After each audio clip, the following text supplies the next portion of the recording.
Nikaze byinshi kuri IgaNews uno munsi tukaba tuje kuganira ku bijanye na technology kiganiro Frytech abatari bake musozi umenyereye yuko gica hano kuri IgaNews uno munsi rero muri Frytech mu kiganiro kibasigurira congera kibabwira ibijanye na technology n'itumatumana ko nyamakuru tugiye kuganira kuri intelligence artificielle benshi bazi nka AI abatari bake muraza gutahura muri kino kiganiro icari cyo AI uko ikora nico iriko irahindura mu buzima bwa misi yose muri ino myaka na cyane abatari bake basanzwe bayikoresha yamaze kuba ikwiragira hirya nino kwisi ariko rero sije ngiye kubatahuza ivya AI fise umutumire ari naho novuga nti mbonereho akaryo ko kumuha ikaze nongera ndamwakira mu kiganiro cy'uno musi aho muza gutahura ibitari bike ku bijanye na intelligence artificielle uko ikoreshwa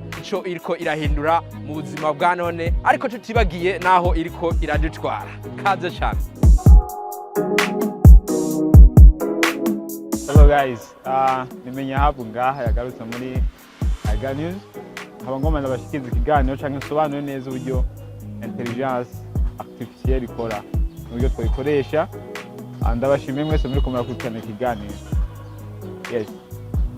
Yes, reka tumushimire mwamaze kumwumva ni Regis Menya Menya Yes, tugiye kuganira byinshi kuri intelligence artificielle kumbuye ku nshuro izoza muzomenya byinshi kuri Menya bikaze byinshi tugiye kuganira kuri intelligence artificielle. Mbe mwobwira iki abariko baradukurikirana intelligence artificielle ni iki benshi bazi nka AI?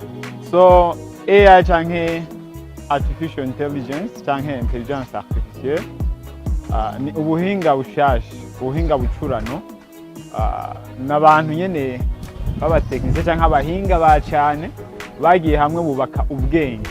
Okay, nkuko dusanzwe tunze ubwenge bwa muntu bagiye reba bushira muri robo ariho baciye bazana ikintu bita intelligence artificielle ni ubwenge bucurano bukomeye cyane kumbe tuza kuvyumva cyangwa tuza kubibona uburyo bimeze mu gico wotangwa kumenya yuko intelligence artificielle ni ubwenge bucurano bacuze ubwenge bucurano bacuze kugira bashobore korohereza abasanzwe bakoresha internet mu gukora ibinabiriya bakoresheje iyo intelligence artificielle. Yes, ni intelligence artificielle tukovuga yuko ikoreshwa ugutandukanye bivanye n'akazi ikora. Ego batari bakibasanzwe bamenyereye shira hamwe OpenAI isanzwe rifise aya intelligence artificielle menshi ariko muri ayo menshi yizwi cyane ari ChatGPT. Yes, hariho n'izindi AI zisanzwe zikora amafoto canke ugasanga urayihaye amajambo yo iciguha amajwi y'ayo majambo. Yego cyane. Yes, ariko zose rero uko zikora turashaka mudusigurire mu majambo make mbe zikora gute? Nkuko nababwiye mu kanya gaheze intelligence artificielle ni ubwenge bucurano ni kugira ikora ikintu kanaka cyangwa kugira ikore certain task nuko uyiha ikintu bita prompt nuko uyitegeka kuvuga ati nkorera iki kintu kanaka naye kacikubwira iracakeneye commande y'umuntu ntiragera ico bita singularity aho yibwiriza gukora ikintu ubu uye step iriko GPT yari yose nuko ushiramo command ikacikuzana ikintu kanaka. So turabona za OpenAI nko wareje kubivuga iri funded by Microsoft turafise n'izindi hariho za Nvidia ikomeye cyane hariho za Perplexity hariho nyinshi cyane za Gemini hariho nyinshi cyane ama intelligence artificielle bivanye n'ikintu umuntu aba ashaka gushikako n'ahandi hari nyinshi cyane bivanye na task umuntu ashaka gushikako cyane. Intelligence artificielle hari nyinshi cyane mbe izo zose mwejeje kutubwira kuri ko radukurikirana yotahura yuko yozikura hehe ko hariho abatari bake ndazi bariko barumva kino kiganiro ariko bakibaza mbe abo bantu ivyo bintu bariko baravuga ni biki umuntu yobikura hehe mbe bifise akaye karusho muri ubu buzima bwa none? Nkuko navuze intelligence artificielle ni ubwenge bucurano akazi kose ukora ikintu cyose ukora mu buzima waba ukora muri salon de coiffure ahantu hose ukora intelligence artificielle yo gusanga ikagufasha ku buryo ufasha n'umurimo. Tureke abantu baba bari ku ishuri bakora amarosheshe cyangwa ibindi bikanaka, ahantu hose uri ikintu cyose ukora intelligence artificielle yo gufasha. Waruvuze ati umuntu yisanga he? Cyavuze no kufise telefone yawe cyangwa imashini nyabwonko amukacugira internet aho ubuhejeje kuyironka. None uja muri browser yose ukoresha Chrome canke ukaja muri Google canke Firefox ikoresha yose ukajamo kandikamo ikintu ubushaka gushikako. Tuvuge nk'akarorero kandi bakarobwe utaho ico ushatse kuvuga. Nk'ubu wovuga ati nshaka kurema amashusho. Nshaka kurema amashusho, je nandika amajambo hama haza amashusho. Uja muri Google ukaca wandikamo ideogram ko nyene ukandikamo ideogram. Yo site web yigiye ikora ikintu bita text to pictures. Yeah. We wandikamo rya jambo gati nkeneye umuntu ahagaze ku kiyaga ca Tanganyika yamba umupira uko wanditse ku. Iyo rero ideogram ikibiguha. Okay, turi kuri text to picture. Umva wandikamo amajambo hakaza amashusho. Urashaka kuvuga ati nkeneye gukora umuziki. Wowe ufasha ushaka gukora umuziki ukuye mu majambo. Ugiye muri Google ukandikamo Suno AI. Suno uko nyene. Suno SUNO. Suno AI. Wojamo ukandikamo prompt gusa. Wanditsemo prompt hacaza umuziki. Jare yose wifuza. Ako nakarode. Tuvuga ushaka kuvuga ati nshaka kubaka site web nakarode. Ugiye muri Google wanditsemo 10 web. Ni 10 ni this ama web 10 web. Yes. Ikintu bagusaba ni prompt ni jaja mnakubwira AI zubu ndacakeneye command.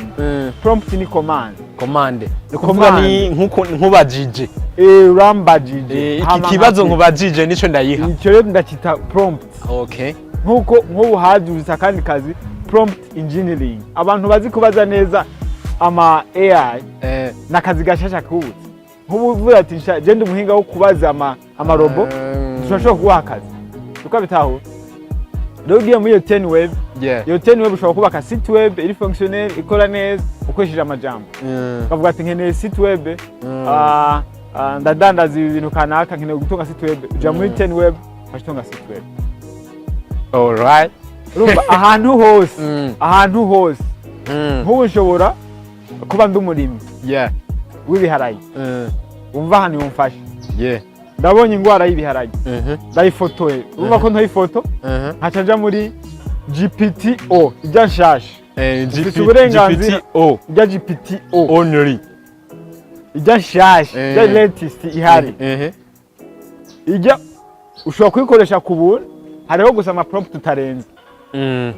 Ntumva ko na ifoto y'ikiharage kigwaye cenja muri GPT censhira muri iyo foto aca ndayibaza ati ngomba renkore ya prompt ya command. Ndayibaza ati zaba iki giharage gifise ibi nibi wombwira ingwara n'uburyo nubikingira ya GPT kubera ubwenge bayihaye kaci bikwishura. Numva ko iri yofasha abantu bose mu kazi kose bakora. Ego cyane bakunzi ba Frytech na IgaNews, ndizera uriko uratahura vyinshi mu kiganiro cy'uno munsi. Natone cyane no vuganira kandi dushimire umutumire ariko aragerageza kudusigurira ibinabiriya ku bijanye na technology n'itumatuma no kujya makuru. Aho no munsi turiko turavugana kuri AI cyangwa se intelligence artificielle nkuko benshi bayita. Ariko rero ndashaka ndamaze kino kibazo gisa nuko kiriko kiravugisha abantu benshi kujanye n'ukuntu AI ikora. AI yaraje ariko imbere yuko iza hariho uburyo abantu basanzwe baronderamwo amakuru canke izo information AI iriko iraduha muri kano kanya. Yes, abatari bake mwatubwiye AI ushobora guha amajambo ikaguha ama image. Mwatubwiye AI ushobora guha amajambo ikaguha indirimbo. Mwatubwiye AI ushobora guha ikintu cyari cyo cyose ukavuga utashaka image ikaguha application. Mwavuze AI ushobora gufotora ukayifoto y'ikintu gifise ingorane kanaka ikaguha iyo ngorane n'inyishu yayo. Ego ko AI iriko irakora ibintu byose gute ku bantu bize ivyo bintu ntabwo iriko irasa niyitwara ubuzi abantu bamwe mu majambo make muvuga ko AI iriko iratera idutwara he? First of all hariho abantu bagiye kubura akazi kuko nyimba bamaze imyaka kanaka muri university akaca haza robo ishobora gukora vya bintu wiga ikaruha ikabikora neza inyarukije urumva yuko hari abantu bagiye gutakaza akazi nkuko hagiye kuza ubundi buzi bushasha haje kuza ubundi buzi bushasha rero hamwe duhamagara abantu kujana n'ibintu bakiga technology bakaguma biga inova okay hamare AI iriki yadutwara hariho ababona ko ari heza hari abandi babona yuko hateye ubwoba kuko birateye ubwoba kubona nk'ubu nshobora kugukloninga ijwi ryawe uri kurakoresha ndarifashe gusa audio amasegonda 5 nkaba ndakwawe nkaba ndaritwaye azoca ndarikoresha icyo nshaka cyose kubera intelligence artificielle umva hariho abantu babibonamo akarusho abandi bavuga ati iyo tiko turagowe kuko technology vraiment ahigeze ahisigeze hararenze cyane ego hararenze gose dusubiye inyuma gato hariho ama AI ushobora guha amajambo kashivuga ukashibwira amajambo shaka avugwe mu ijwi ryanaka nk'icamamare cyangwa umukuru w'igihugu kanaka cyangwa uwundi muntu gute ntibizava bishika usange hari umuntu akoresheje AI mu gukoresha ijwi ryawe mu kuvuga nk'ibintu by'amanyanga birashitse wowe urafashwe atavyo wigeze uvuga mugabo kubera AI bakoresheje ijwi ryawe birashitse harabaye ingorane kanaka.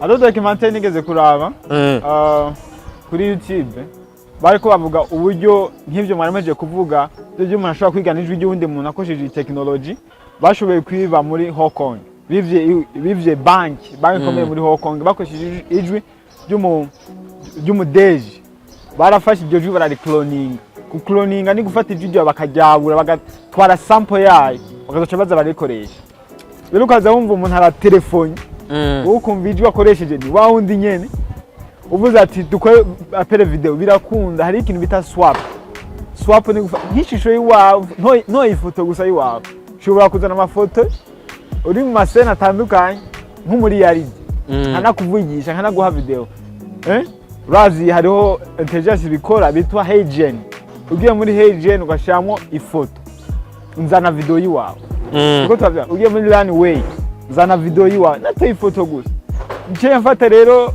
ya foto nkayishyira nko muri HeyGen haca ngenda muri 11 labs ni text to speech haca mshonda kuja application ya cloning natoya sample ya amasegonda 5 ngiye muri 11 labs ndagucloning njenda muri HeyGen kizemo ya shusho yiwawe foto njenda itegeka kivuge za command nabya ya prompt nkatanzana video uri kuravuga ibintu ibyo byose rero birakunda. That's why uri muri Facebook uri kura postinga basizeho technology shaje bakubaza ati eski ico kintu cyakozwe na AI hariho ama AI detector bashobora kumenya ati ikintu cyakozwe na intelligence artificielle n'aba YouTuber aba content creators hari ama rules mashasha amategeko mashasha bariko barazana ukemeza yuko ikintu cyakozwe na intelligence artificielle bakakiraba yuko kitagira ega no muri ChatGPT si ikintu cyose ushobora kubaza ngo iki kiguha hari amategeko mashasha ariko araza nabo bashize. Okay, iyo turiko turaja rero haratebwo kandi ni heza ariko mbona gute nko mu myaka 5 AI yo mu myaka 5 muyibona zo babirenze mu myaka 2 gusa ChatGPT maze guhindura ibintu byinshi bahereye kuri ChatGPT ya gatatu baja kuri 3.5 baja kuri 4 baja kuri 4 only yes yagomba haze 5 mu gihe gito yumvira ChatGPT 10 y'icumi bizoba bimeze gute guys bizoba ari ibintu bikaze cyane ariko ku ruhara rwa education turabona umenga hari izogira ikimanuye muri mu bijanye n'indero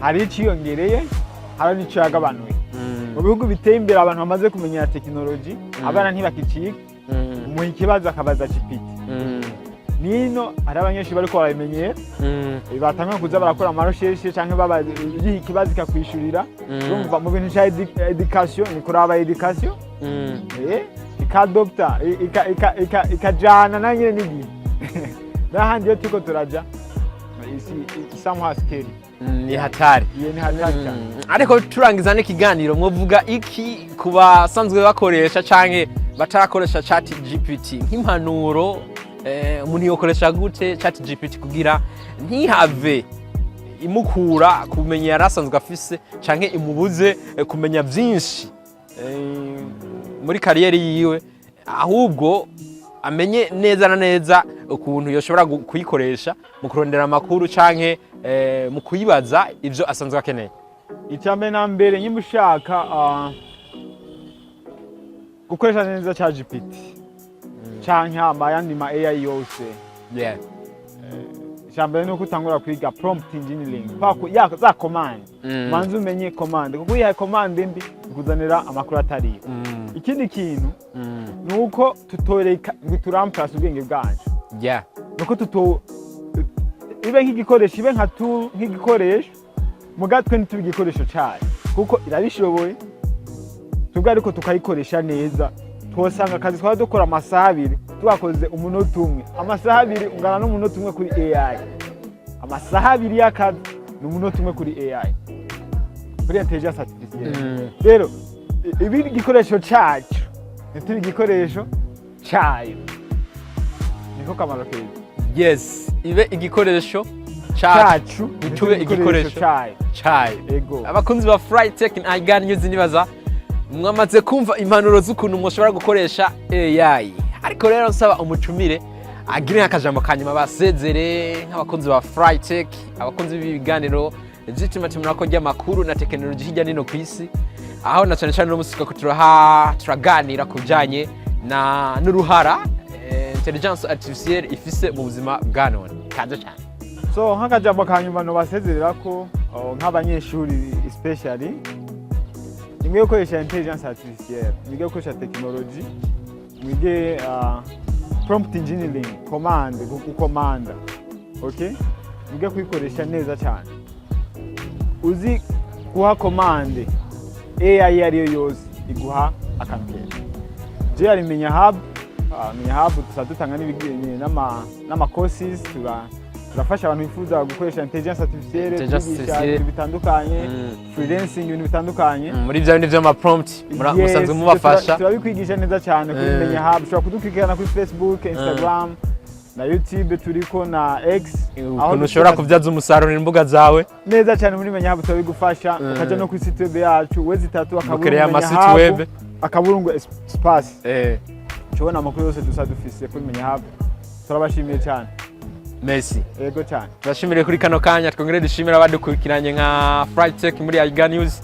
Na cyane tubasaba kugira subscribe kugira muzi muri bera bambere kwakira no kumviriza buri gihe amakuru ajanye na technology n'iteme tumakojya amakuru hano kuri IgaNews igihe cyose. Ndabutsa yuko yari kiganiro Frytech kuri IgaNews murakoze cyane.